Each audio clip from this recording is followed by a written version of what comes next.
በዛሬው ክፍል እንግዲህ ያልተጠበቀና ያልተገመተ ስራ ተካሂዷል። በዳጣ ድራማ ላይ ምን ተፈጠረ? እንዲሁም ደግሞ ምንስ ተከሰተ? አበጌ ምንም እንኳን ከዛ ክፍል እንግዲህ ከተዘጋባት በር ብታመልጥም እንዲሁም ደግሞ በነፃነት ብትለቀቅም ነገር ግን ከዛ ከወጣች በኋላ ወንጀለኛ ሆናለች። የሚያሳዝን ነው። እንግዲህ ወደ ኪችን አርጆን አፍቃሪዋ ለምን ከኔ ውጭ ሌላ ሰው የመስተፋቀር ነገር ታሰራለች በማለት እሷን ለመቆንጠጥ እንግዲህ ከጓደኛው ጋር ወደዛ ቤት አምርቶም ነበረ። ግን ያላሰበው ነገር ነው የገጠመው። ጓደኛውን እንግዲህ ለሞት የሚዳረግ ነገር እንዲሰራ አድርጎታል።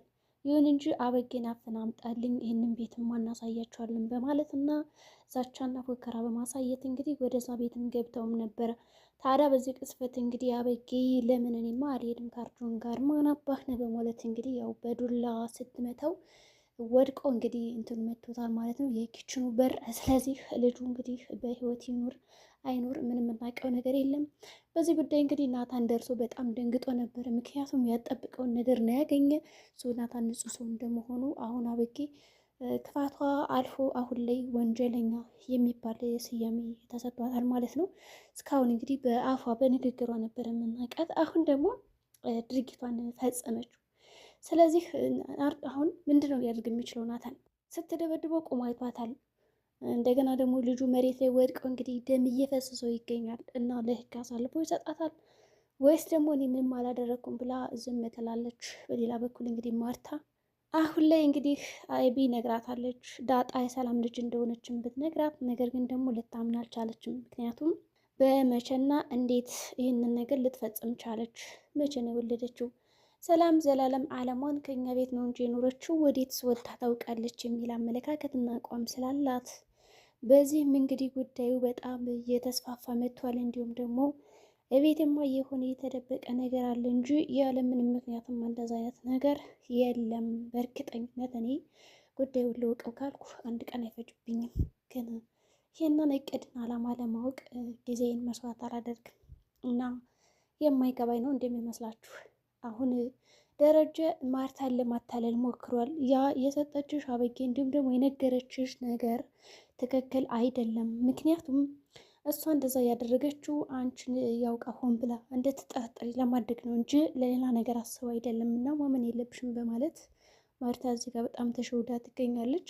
ምክንያቱም ደግሞ ከዛ ጋር ኤቢ ትክክለኛ ነገር ብትነግራትም ደሬ ነው ልታምነው የቻለችው። ግን ልጅ እዚህ ጋር በኋላ ይጸጽትሻል፣ ይቆጭሻል እኔም ባለማመንሽ እያለች ስታስፈራራትም ነበረ። በእርግጥም እንግዲህ የሚቆጫት ይመስላል ማርታ፣ ምክንያቱም ያመነቻት አይደለም ኤቢን። ይሄ ደግሞ ከባድ ጦስ ነው። ምን አለ ባመንኩሽ ብላ እንግዲህ እንድትጸጸት የሚያደርጋት ነገር ይኖራል። ግን ዳጣ የእሷ ልጅ ናት ብላ ከነገረቻትም በኋላ ቀጥታ ስልክ ደውላላት ነበር ለሰላም። ግን ወዲያውኑ ምጥ እንግዲህ ይዟታል። በሌላ በኩል አሁን ላይ ሰላም ወንድ ልጅ ከነቃጭሉ ተወልዷል። ይህም እንግዲህ ደረጀ በደስታ ፈንደቅደቅ ብሏል። እንግዲህ ማርታ ጉዳን አላወቀች። አሁን የባሏ ልጅ ወንድ ነው። በዛ ላይ ደግሞ እሷ ራሱ ወንድ ልጅ በጣም ስትመኝ ነበረ። ግን ማርታ እሱ እንደሆነ ካወቀች እንዴት ነው የምታደርገው ነው እንግዲህ ዋናው ጥያቄ። በእርግጠኝነት ወደፊት እንግዲህ ይህ ነገር ወደ ጠብ እንደሚያመራ እርግጥ ነው። ምክንያቱም ማርታ በጣም ወንድ ልጅ ትወዳለች። አሁን ደረጀ ምንም እንኳን ልጆቹን አምኖ ቢቀበልና ለማርታ እውነቱን ቢነግራትም ማርታ በኋላ መቀየሩ አይቀርም። ምክንያቱም እኔ ምን አለ በወልድለትና ነው ይህን ያክል የሚደሰት ቢሆን እኮ ጥሩ ነበረ። ስለዚህ የኔ ልጆች ሴት ስለሆኑ አሁን ፍቅሩም እንክብካቤውም ለዚህ ልጅ ስለሚሆን ይህንን ነገር ማስወገድ አለብኝ ብላ ሳታስብ አትቀርም ብዬ አስባለሁ እኔ በበኩሌ። ምናልባትም እንግዲህ ሰላም ወደዛ ቤት ተመልሳ እንዳትመጣ ልትደረግ ትችላለች። ግን ይህንን ነገር ልታደርግ የምችለው ማርታ ከቅናት እንዲሁም ደግሞ ከልጅ ፍቅር እንዲሁም ከልጅ ጉጉት አንጻር ነው። እናም በወቅቱ ደረጃ እንደዛ በጣም ስቆ ደስ ብሎት ስታይ ግን እንዴት ነው እንደዚህ የተደሰተው? እኔ ይህን ልጅ የኛ ልጅ ነው ብዬ ልመኘው እንዴ? የቤተሰቦቻችን ስም ልስጥ እንዴት እያለች ነው። ምክንያቱም የቤተሰቦቻቸውን ስም ከሰጡት እንግዲህ የደረጀን ስም ከወሰደ በአባት ስም እንዲጠራ ይደረጋል ማለት ነው ይህ ህፃን። ካለዛ ግን በአባት ስም ካልተጠራ በችም በሰላም ልጅ አይጠራም። እናም ምንድን ነው ማድረግ ያለብን እያሉ ነው። ስለዚህ ያላቸው አማራጭ አሁን ላይ ማርታ ወደዛ ክሊኒክ ሂዳ ልጁን እንግዲህ አይተው እንዲሁም ደግሞ ደስ ብሏት እንዲሁም ደግሞ ታቅፈው እየሳሙትም ነበረ። ዳጣም ሳይቀር እንግዲህ በጣም ሰብሰብ ብለው እየተጫወቱ ነው የነበረው። የሚገርመው ነገር ግን ደግሞ ጉዷን አላወቀችም እና ለጊዜው እንክብካቤ እያደረገች ነው ያለችው። ሆኖም ደረጀ እኔ በቃ ልብስ እገዛለታለሁ እያለ ልብስ ይገዛለታል፣ እንዲሁም ደግሞ ጫማ። ብቻ ግን ገና ከመወለዱ ይህ ልጅ ሁሉም በደስታን እየፈነደቁት፣ እንዲሁም ደግሞ እያንዳንዱ የሚያስፈልጋትን ነገር ለሰላም ገዝተውላትም ነው የሄዱት። ናታንም እንግዲህ ወደ ቤት የመጣው ደረጀ እንዲሁም ደግሞ ማርታ ያዘጋጁትን ልብስ ለመውሰድ ነው። ምክንያቱም በጣም የሚያምር ልብስ ተገዝቶለታል። ገና እኔ ማርታ ግን ምን ነግሯት ነበረ የወንድ ልጅ ልብስ አዘጋጅታ ምናምን ያስቀመጠችው? ወንድ ልጅ እንደምትወልድ ምናምን አውቃ ነበር እንዴ ማርታ? ብቻ ግን የጠረጠረችው ነገር አለ ማለት ነው። በእርግጥም ምጥ ላይ ስትሆን ግን ሁላቸውም በጣም ተጨቀው ነበረ። ሰው ዳጣ ሳትቀራሱ እንቅልፍ እንኳን አልተኛችም። ምክንያቱም እኔ እንዴት ልተኛ እችላለሁ ሰላም እዛ እየተሰቃየች የሚል ነገር ነበረ። ከዛ እንግዲህ ደረጀም ምናገባኝ ራሰ ጉዳይ ሲል የነበረው ከዛ ምጥ ላይ መሆኗን ሲያውቅ ቀበቶውን ፈቷል ማለት ነው። እንግዲህ ወንድ ልጅ ያው ሴት ምናምን ስትወልድ ቀበቶ ፍቱ ይባላል። ይሄ ለምንድ ነው ቀበቶ የሚፈቱት? እና በዛ አጋጣሚ ቀበቶውን ፈቶ እንግዲህ መኪና ውስጥ ሲዝለፍለፍ ነበረ። ተኝቷል ማለት ይቻላል ብቻውን። ከዛ ማርታ እንግዲህ አብራት ነው ያደረችው። ያው ደረጀ ወደ ሆስፒታሉ በጠዋት ነው እንግዲህ ተነስቶ የሄደው ማለት ነው ከዳጣ እንዲሁም ደግሞ ከናታን ጋር። ከዛም እንግዲህ ደስ የሚል ጊዜ አሳልፈዋል ማለት ነው፣ የቤተሰብ ጊዜ።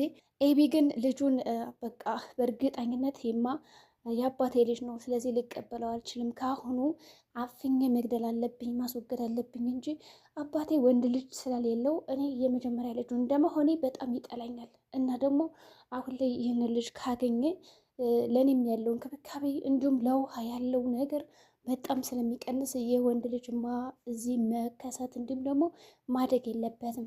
ወይ እዛው ሰላም በለመደችው አክስቶቿ ቤት ታኑረው ተወሰደው እንዳልል በእርግጠኝነት መምጠጧ አይቀርም ወደኛ ቤት። እናም ይህን ነገር አሁን ላይ ማስቆም አለብኝ በማለት እንግዲህ አፍና ለመግደል ከዶክተሯ ጋር እየተመካከረች ትገኛለች። እንግዲህ ዶክተሯ ምንድን ያለቻት የተወሰነ ገንዘብ ከሰጣቻትም በኋላ ይኸውልሽ አሁን የተወለደ ህፃን ልጅ አለ እና ያንን ህፃን ልጅ ታመጭልኛለሽ። ከዛም በኋላ እኔ በጣም ብዙ ገንዘቦችን እሰጥሽና ይህንን ህፃን ለጎዳና ተዳዳሪ እንዲሁም ደግሞ ልጅ ለሌላቸው ሰዎች ስጭና ያሳድጉት። ከዛም በኋላ ለሰላም እንግዲህ መተሽ አንቺ ልጇ ነበረ፣ አሁን ግን የታፈነው እንደሞተ ሲወለድ አካባቢ እግሩ ላይ የሆነ ችግር ደርሶበት ነበርና መተንፈሻ አካባቢው እዛ የለም ብለሽ እንግዲህ ዋሻት የሚል ትእዛዝ ሰጣታለች ለዶክተሯና ለሴቷ ዶክተር። ሴቷ ዶክተር ደግሞ ለገንዘብ የማታደርገው ነገር ስለሌለ በዚህ ነገር ጨክናና አምናት ተስማምታለች። የሚያሳዝነው ነገር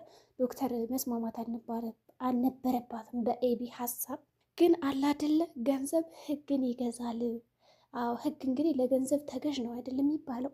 እናም ይቺ ዶክተር እንግዲህ ለጥቅሟ ስትል ለጊዜው ፍላጎቷ ስትል ልጁን አሻልፋ ሽጠዋለች ማለት ነው እንግዲህ በገንዘብ። የሚያሳዝነው ነገር አሁን ሰላም ልጇ እንዳለን የምታውቀው፣ ምክንያቱም ከወለደችው በኋላ ትንሽ አይተው ነበረ። ከዛ የሆነ መናፈሻ እዛ አካባቢ ሄዶ ቁጭ በል ተብሎ ነው ማለት መናፈሻ ስላችሁ ክሊኒክ ውስጥ አለ አይደለ የህፃናቶች ምንድነው መንከባከቢያ ማሞቂያ ምናምን እዛ ውስጥ ይቀመጥ በማለት እንግዲህ ሁላቸውም ካዩት በኋላ ይዘውት ሄደዋል። ከዛም እንግዲህ ካዩትም በኋላ ደስ ብሏቸው ነበር፣ ግን ጉዷን አልሰማችም። አብይ እየጠነሰሰችላት ያለው ነገር በጣም ከባድ ነገር ነው እና ዶክተር እንግዲህ በቃ ልጇን አምጦልኝ በቃ እያለች ልቧ ነግሯት ነበር ሰላም ማለት ነው።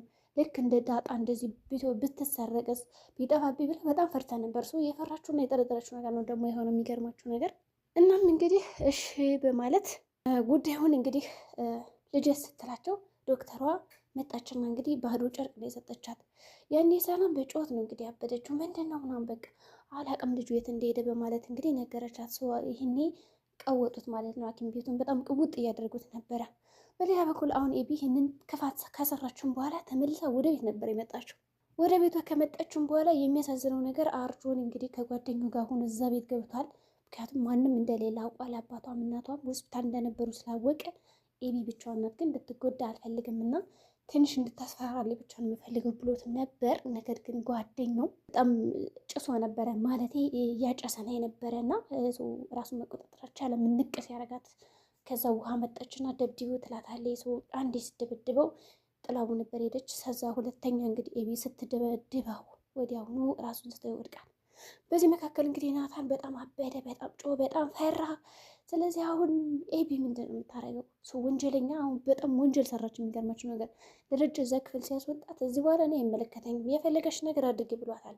ምንም ነገር ቢመጣብሽ ራሱ አልከላከልሽም ብሏታል። የሚገርመው ነገር አሁን በእርግጠኝነት ለአባቷ ብንነግረው ማንም አያምናትም። ምክንያቱም ምክር ራሱ አልሰማም ብላለች። በመጨረሻም እንግዲህ ለዛ ቤት ሰራተኛ ኤቢ ደብድባት ስታለቅስና ውሃ እያባበሏትም ነበረ። የደበደበችበት ምክንያትም እንግዲህ በጣም የታወቀ ነው። ለናታን የቀመመችው ቅመም ነበር። ከዛ የማልሳካላትም እንደገና በእሷ ምክንያት እንደሆነ እዛ በርም የተቆለፈባት ለዛም ነው እንግዲህ የደበደበቻት እና ያለቀሰችው። ስለዚህ አይዞሽ በማለት መጠንና ውሃ ለማረጋጋት እየሞከሩ ነው። በመጨረሻም እንግዲህ ሰላም ወደ ቤት ከመጣች በኋላ ለማርታ እውነቱን ትነግራታለች። ይህ ልጅ የተረገዘው ከባሏ እንደሆነ እንዲሁም ደግሞ እሷን እንደካደቻት አድርጋ ከነገረቻት ጥሩ ነው የሚል አቋም አለኝ። ነገር ግን የምነግራት አይመስለኝም። ለዚህ ቻናል አዲስ ከሆናችሁ ሰብስክራይብ በማድረግ ተቀላቀሉ። በቀጣይ ቪዲዮ እስከምንገናኝ መልካም ጊዜ ሆነላችሁ። እናም በመጨረሻ ሰላም እውነቱን ትናገራለች። ከዳጣ ድራማ ተከታታዮች መካከል እናንተ የማን አድናቂ ናችሁ?